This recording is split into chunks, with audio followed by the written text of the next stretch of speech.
Kublai pi baro ki viewers sa simpan hagani ka video ngan wanda biang pi haka pa day bad ki kubon Laitkam. Kata hapo ka State Rural Employment Society District Implementing Division. Kata kapaday jong ka Ribhoi District Meghalaya Nongpo. Mo tisngap ha kani kadi ka direct interview. Mdon kam written test and direct interview. Di nakliang jong ketika department ke code application ya kiba day try na po ka state Meghalaya nakbenta ka pus kabday jong ka contractual basis mo kabday jong ka contract kata chisnem hapo ka Swachh Bharat Mission Gramin in Ribhoi district. Gino ki candidates ki bakwa ban apply nang ta kate ki post kin ngobha banra lagi jong ki biodata lani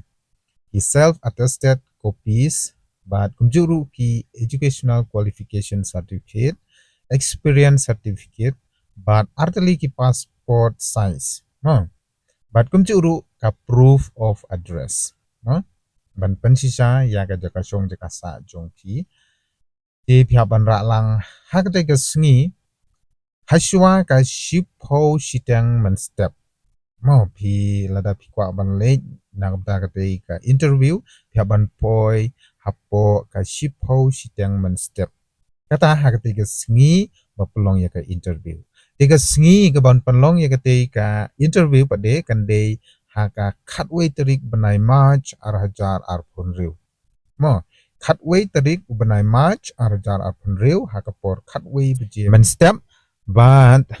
piham ban poi hakate ke jaka kumbang along hakapor sipo siteng nama pihak ban submit yaki documents ki jong pi patkin sa le ia ka verification na kin check yaki documents ki jong pi gino ki bom pen bit pen biang ia ki certificate la ki documents kin sha disqualify mo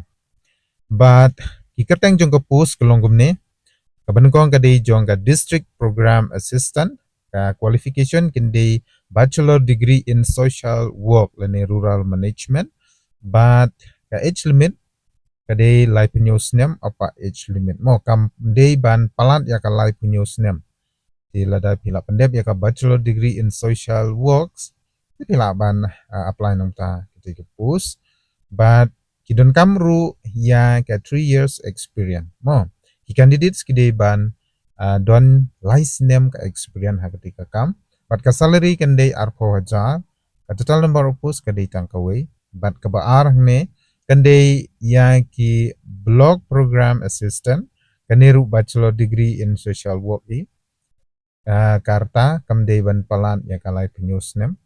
but hangne pade tang ars nem ka experience ada pikwa ban apply but ka salary nane ke jingsiew hane ke dekat 000hajar ka total number of post hane ke don artli te baro kandong Laitli mo bro artli ki name of the post di lakarpan ya baro ki kun samla lada pila pendep ya ke bachelor degree in social works te sum haban apply nam ta ki post apo blog jong ka Ribhoi district